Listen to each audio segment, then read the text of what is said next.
I am Izar Hussain, lecturer, Electronics Engineering Technology Department, the BBS University of Technology and Skill Development, Khairpur.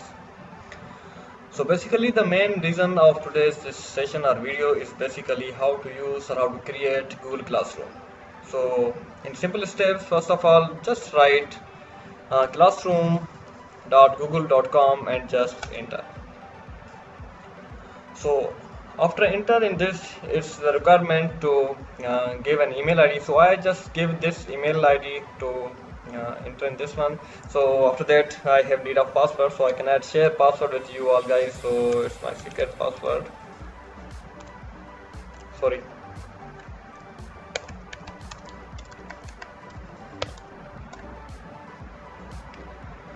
So yes.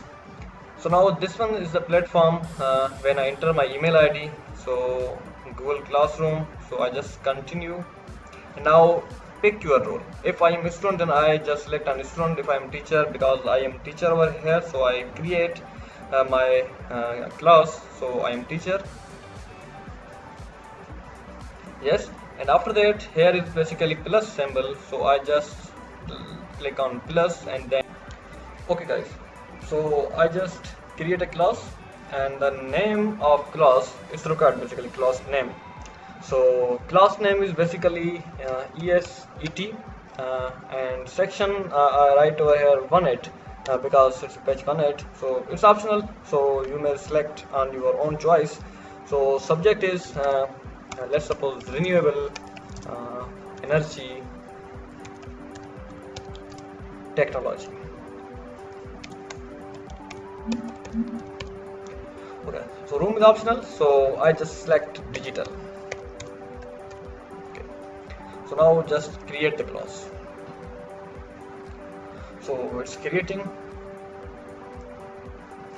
In this way, you create your Google classes, and it's a very interactive classrooms, especially for online teaching. Because in the single classroom you can also upload your assignments, your materials, you can take quizzes. So this is platform. Okay, so invite students to your class. First of all, it's main task how to invite your students. Okay, so first of all, we have two options. One is that to give this code to students, and students just join the class and put this code and enter in the classroom. But it's not a secret way or trusted way. So I suggest that don't share this code to each and every student, because other external members also can join the class. So you just simple way, people's students, add students. So you just put the emails of students, let's suppose XYZ at gmail.com. But you put email of your student from the university's domain, because it's trusted domain. Okay, so here's invited xyz@gmail.com. So an email is generated to and sent to the students, so they can join easily in this classroom. Okay, so now we have students, we have teacher, and now the platform of the classroom. So in stream, basically you have updates of the classroom. So for more stream classwork, papers and grades, we will meet in next video.